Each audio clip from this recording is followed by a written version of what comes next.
Happy Monday and welcome to The Hash on CoinDesk TV. I'm Jen Sanasi. We got Will Foxley and Wendy O here today. We are going to break down the top news stories of the day. Will, we got some developments in this Coinbase versus the SEC, or rather, I should say the SEC versus Coinbase saga. What's going on? They're both unhappy with each other. Yes, we do have some updates. As of last Friday, this is well after we closed for the day on the hash, the SEC came back and refiled again after a filing from Coinbase. Basically, they're going back and forth in court, and they're just filing against each other. Yeah, adding documents to the lawsuit that is ongoing from the SEC against Coinbase, which was filed, I believe, back in February or March. This document in particular now responds to a Coinbase complaint that the SEC did not have the right information to be able to go forward with their lawsuit, stating that, in fact, the Coinbase filing originally pushed forward in 2021 to go public did not exempt them from the SEC overlooking their business at all, and also stating that Coinbase included in its documentation in 2021 the fact that some of its assets that it would list on its website and on its exchange would be liable to purview by the SEC in the future. So again, we have some more back and forth. We've seen the SEC, we've seen Coinbase and others go on Twitter publicly talking about this. This, of course, is a little bit more important because they're putting these documents publicly into the debate. Jen, I'll throw it to you for your first take on this. As the hash legal consultant, I think there are valid arguments here on both sides, and that's why this case is going to be so interesting to watch. So the SEC says that Coinbase was operating as an unregistered broker, clearinghouse, and exchange all in one go. I think that's going to be like an important part to take note of as we follow this case. All the talk has been around, Coinbase operating as an unregistered security, but there are like lots of nooks and crannies and facets that are going to, I think, be crucial when we're following the case here. What's interesting is in this filing, there's no mention in the article, at least, of Coinbase's mention of they tried to speak to the SEC dozens of times. They didn't get the response that was required in order for them to operate in a way that was favorable to the SEC, and I don't see this mentioned here. So I feel like the next response we're going to hear from Coinbase is that, we tried to talk to the SEC, we tried to get clarity here, and we weren't able to get it. And so, yeah, I don't know. That's my take on this. Wendy, what do you think? So I've been up since 4 this morning. I'm a little bit tired, and I agree with both of you on this matter. The thing that bothers me the most is that the headline, okay? It's a headline that's bothering me a bit. And the reason why is if we don't have any type of guidelines put into place, how are people supposed to know? You can have an idea, this might not be the right way to do it, but unless I can actually go through and get a direct answer, yes or no. Heck, I want to say that Brian Armstrong and Coinbase, they tried to talk to Gary Gensler or talk to the SEC 20 plus times back in 2022. And that entire time, Gary was meeting with people that are now actually in a lot of trouble for actually doing bad things. So it's just very frustrating because all of this all in this back and forth, it's just costing taxpayer dollars. It's hurting retail, it's hurting the underdogs, it's hurting the exact people that they claim that they're protecting because they're actually wasting our money that we could be using that taxpayer dollar to invest correctly, safely, but we have no guidelines. So again, I'm rooting for Coinbase. I'm rooting for Ripple. I'm rooting for almost anybody the SEC is going after at this point because it doesn't seem that they are doing their job. Yeah, the stuff here is a little confusing, right? Because we've seen so much back and forth. And I do think that it's fair that the SEC points out in the 2021 filing from Coinbase that they did state that some of the assets on their exchange could in the future be seen as securities, and that would therefore be a liability or a problem for the business, right? So if you go back to the S1 that was filed in 2021, all these companies have to do this when they go public. They have to list all the things that could possibly go wrong for them as a public company that could lead to a decline in the share value of the company once it's public. And they included this part as a contention or as something that could be wrong with their business. And so it makes sense for them to include that at the time because a lot of people didn't know what these assets would be, if it'd be securities or not. But at the same time, now the SEC can go back and point at that. And so I think it's a really strong point in the SEC's favor here. That being said, I think we're almost all on Coinbase's side in this story. It's just that sometimes the facts don't really align with what you want. Sides on the news, Will. I'm going to pick a side, and I'm actually going to interrupt both of you right now, and I want to tell you a personal story that happened to me. Let me tell you something. When I was, anytime I've bought or sold a house in California, you have to disclose. If there's a little crack, there's a little wood chip on the door, you disclose it. If there's a leaky faucet somewhere, you disclose it. If there's a little chip on the floor, you disclose it. Why do you do that? So people can't go back and say, hey, you didn't tell me this. That Coinbase was required to disclose anything possible that could have impacted them going public. So they did, just because they listed this as a potential, X, Y, and Z, whatever.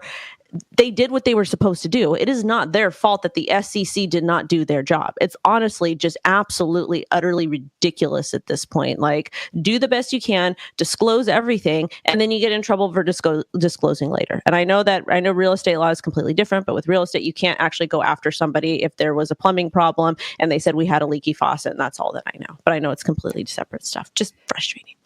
I think that's exactly what's going to come back, Wendy, to this narrative that Coinbase has been trying to talk to the SEC. Like, I think that just supports that. They're saying, we know maybe some of these things can be securities. We're trying to work with you to figure this out. And they weren't able to figure it out. I think, Will, you mentioned it in your intro or near the top of this segment, that the Ripple case once that is resolved, I think we're expecting a result there in September, may help push this Coinbase thing along, because we'll have another case decided, and we'll be able to look at that case and maybe apply some precedent here. But then we look at what happened with Library, and that's mentioned here. I think we're going to have all of this law to draw on, and I'm really having a hard time forming my thoughts right now. But I think we're going to be able to apply. What did you say? Just lean into it. I think we're going to be able to apply all the learnings from all these different cases, and we're going to ultimately get a good outcome. But it's not going to be smooth sailing there. Wow, Monday morning, brain and mouth not connecting again. That's okay. It's another Manic Monday. Let's get into this next story because it's all over crypto Twitter. Arkham, I hope I said that properly. I probably did not. Intelligence rolls out crypto data marketplace and privacy advocates cry foul. So Arkham, something with an A, is an on-chain analytics platform, and they're launching a marketplace. And users can buy and sell on-chain crypto data. Users will be able to post a bounty and lock up funds, and then request data on address or wallet to expose attackers or to find identity of impersonators. Blockchain researchers and sleuths can then source and provide information return for the pledge bounty. Marketplace will feature the brand new token, and the token is designed to de-anonymize blockchain. I don't know if they need a token for this, but I kind of understand why they would. But I do think that this is definitely an interesting project. And I also do like that we are having, it's for accountability in the space, because that's what all the public servants say. They always say, nobody's being held accountable. Crypto is lawless. It's for super shadowy coder people. Well, we're actually using the technology for good, and they're still not happy with us. So Jen, you're nodding. I'm going to toss this to you. Well, you correct me if I'm wrong. So do they have this token so that they can pay these on-chain sleuths with a native token to go out and investigate certain crypto wallets? Is that how this is going to work? That's what it's looking like to me. Mm-hmm. Yeah, that's what it's looking like. And I see some information here about like a token sale or something like that, which I don't really want to discuss. I don't think it's relevant, but I want to say that that's what it's for. But I don't know. I feel like they might be going about it the wrong way. I feel like you should be getting the token for solving bounties, or maybe participating in a DAO, or doing something that is for the utility or the use case. Yeah, it sounds like the token is going to drive the ecosystem in some way, shape, or form. We don't have all the details here. Watching that promo video that was in the article, I believe it's linked in a tweet from Arkham. It says that this can be used by traders, journalists, investors, researchers. I think it doesn't say anything about law enforcement or governments. I feel like this being out there can be used by law enforcement and governments, but I don't think that that's necessarily a bad thing. Some of the backlash in that Twitter thread is like, this isn't for privacy. This isn't what the ecosystem is about. But I think we need to remember that this is public information. If we're using public blockchains, the information is out there and anyone with the know-how can go and find this information. And if privacy is a concern of yours, there are tools out there to ensure that your transactions are private. And so I think that this is giving people an option who want to look into wallets. And so I don't think it's necessarily a bad thing. I don't know if I agree with the Twitter trolls. Will, what do you think? I think it's a cash grab. So I disagree with you entirely. I think that there's a good thing crypto with white hat hacking where, you know, you put up a bounty and say like, oh, we have this project and we want you to look at bugs. Like everyone does this. And there's huge bounties out there. And there's even ethical debates about like how big a bounty should be and when you should pay somebody out, what the threshold is set for paying somebody out. In this case, they launched a native token. They gave double-digit percentages to founders, investors, and the community.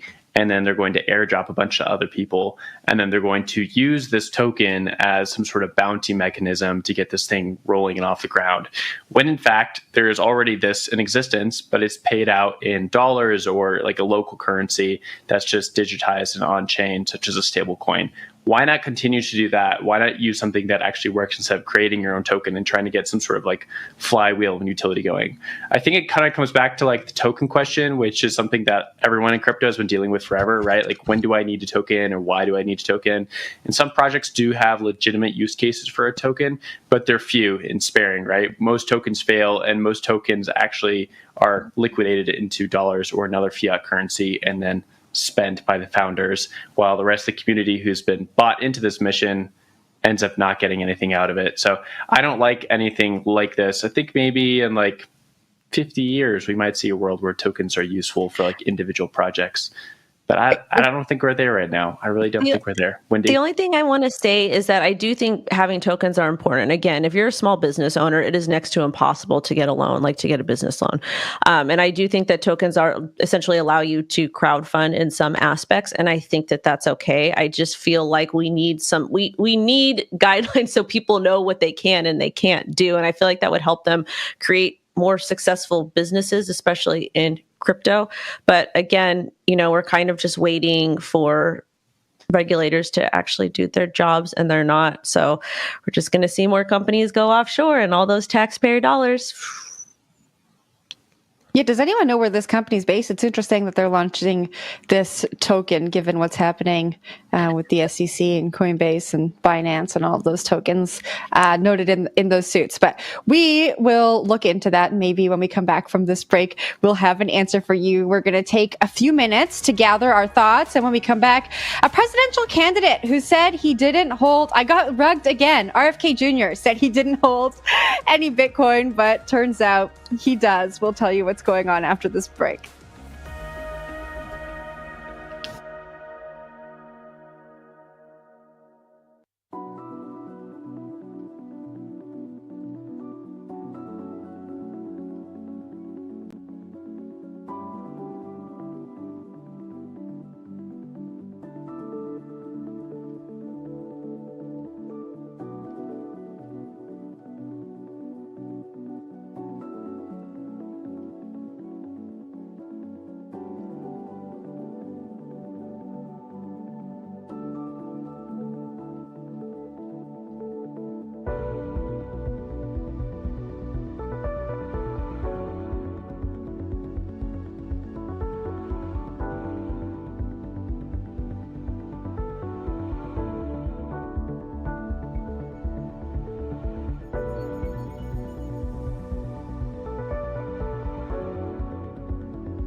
Welcome back to the Hash. RFK Jr., does he like Bitcoin? Well, we know he does because he went down to Miami and preached the good gospel of the orange coin to adoring fans down in South Beach. But does he own Bitcoin? That is the question at hand. Apparently he does, according to filings from his own team. There was some question at the time whether it was investment advice, given that he preached buying Bitcoin to all his fans and then did end up owning Bitcoin.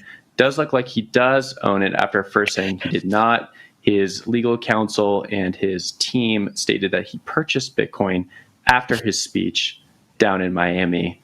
I guess a little bit of an intrigue at the moment. I guess this story, we could throw it over to Wendy. I think he'd be a good comment person on this because there's a lot of people out there who shill Bitcoin and then own it or don't own it, and people get upset about it. At this point in time, I'm not really sure what there is to be upset about. I think it's just, this guy owns Bitcoin. He's running for president.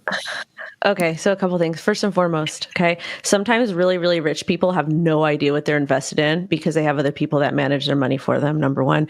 Number two, because he's running for president, they're going to find any and everything to attack him, even if it's a large, like if it's a big thing or a small thing or the most dumbest thing. And lastly, it's like, what about Michael Saylor? Does Michael Saylor even own Bitcoin, or is it MicroStrategy that owns Bitcoin? And people say Elon Musk owns Dogecoin, but it could be one of their companies or whatnot. So I think this story is ridiculous. I think people should not get so mad if somebody owns Bitcoin. Maybe he was buying and trading or selling Bitcoin before and then didn't have it at the time, but then got back in. Who the heck knows? And is it really that big of a deal? I don't know. To me, it sounds like a nothing burger. It sounds like a bunch of people getting mad over nothing, but I could be wrong. Jen, what do you think? I don't think it's a big deal. I think the way it's outlined in this story maybe could be interesting. We want our presidential candidates to be truthful. And so apparently he said he doesn't own any Bitcoin at the conference in Miami. And then financial records showed that he did own up to 250,000. And then when questioned about it, he said, oh, my wife owns it.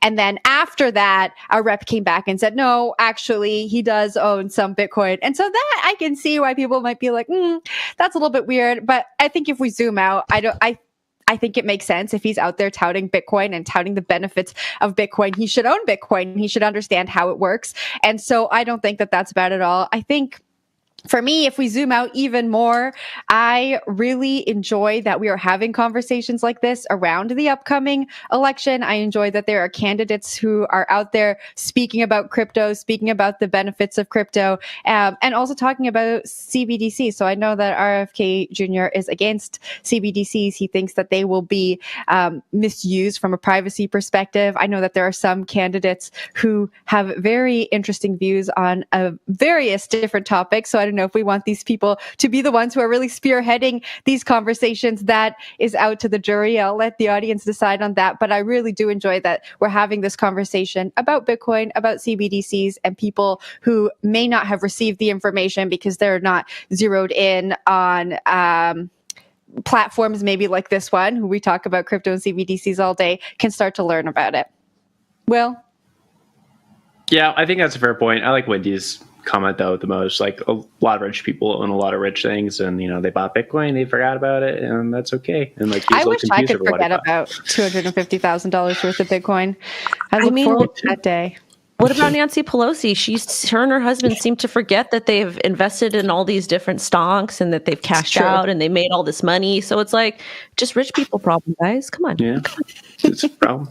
It's a problem. But it makes sense to me that this would happen. I guess to go into the Bitcoin side of things, it is weird to see Bitcoiners embrace politicians. And there's been a lot of Ron DeSantis chatter because of his pushback on CBDCs within Florida.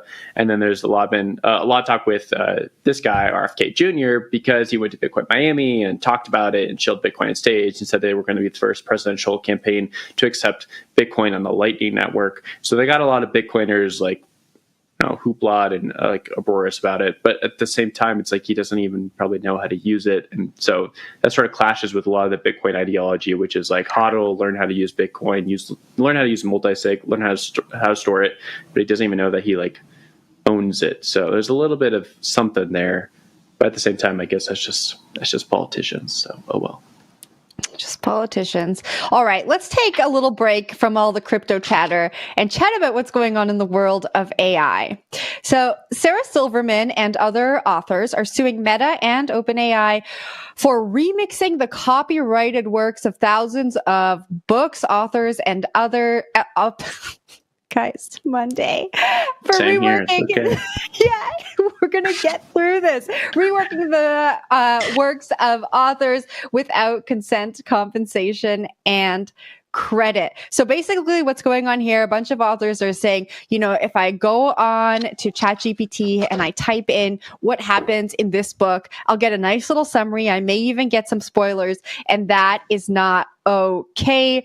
These platforms are saying, books are really good at training these algorithms. And so there's this conversation here about creators getting compensated and the knowledge being out there already. Wendy, I know you are a big supporter of content creators being paid what they are worth. I think all of us on the show are. What do you think when you hear this?